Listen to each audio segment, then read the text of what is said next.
Hey, I'm Steve Magnante here in Bogart, Georgia at the Tony Townley collection, which will be sold its entirely on October 24th and 25th by Richmond Auctions. And there's vehicles of all sizes, great and small. This is a 1970 Chevy Yenko Deuce. It's got a small body but a big engine. We'll get into that in a second. Now, the term Deuce refers to the Chevy 2, which is what these are based on, the Chevy 2 Nova, and 2 as in Deuce, which is what Don Yenko and the folks at Yenko Chevrolet decided to call these cars, the Yenko Deuce. We see it here on the hood of the car, Yenko Deuce, as in Chevy 2 Deuce. But the big news is under the hood. You see right here, LT1. You might know, what is that? Well, 1970, the LT1 350 debuted in the Camaro Z28 and also certain Corvettes. 370 horsepower in the Corvettes, 360 horsepower in the Z28, and in the little Nova, 360 horsepower. What makes the LT1 special? Let's pop the hood and find out.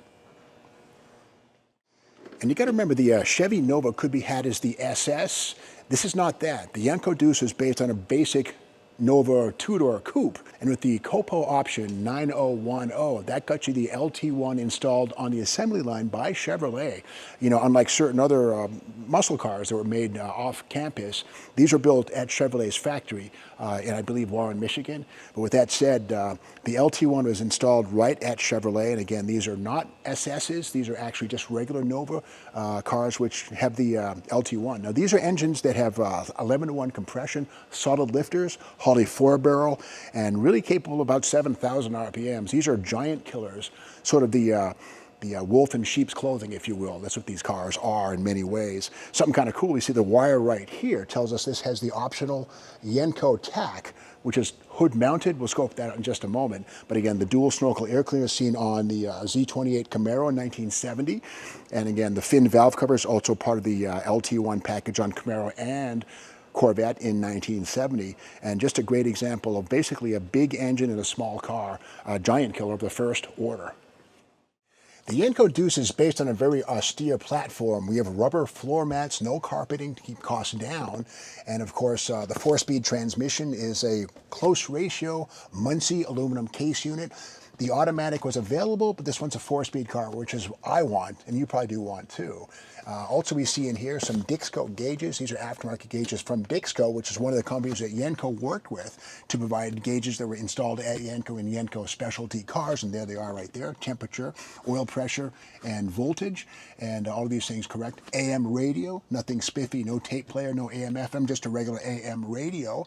And a great example of it. And of course, the sports steering wheel was something that could be added by Yenko, I believe, with standard features in the Deuces, and here we have it here. And speaking of Deuce, you're always reminded that you're riding in a Yenko Deuce.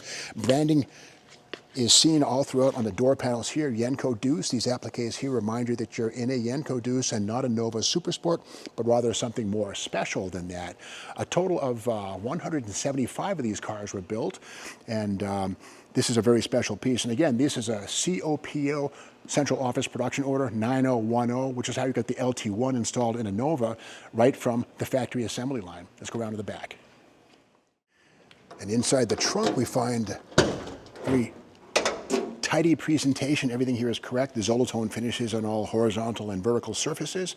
And we see in the back here the steel wheel right there, painted body color. Those are the standard wheels that would have come on one of these things in basic trim. This does have 14 by 7-inch motor wheel spiders, which are an aftermarket wheel which could have been installed by Yenko.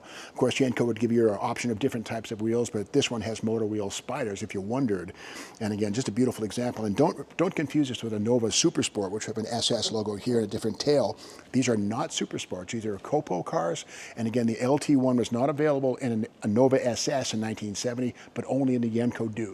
Very cool example of a giant killer right here.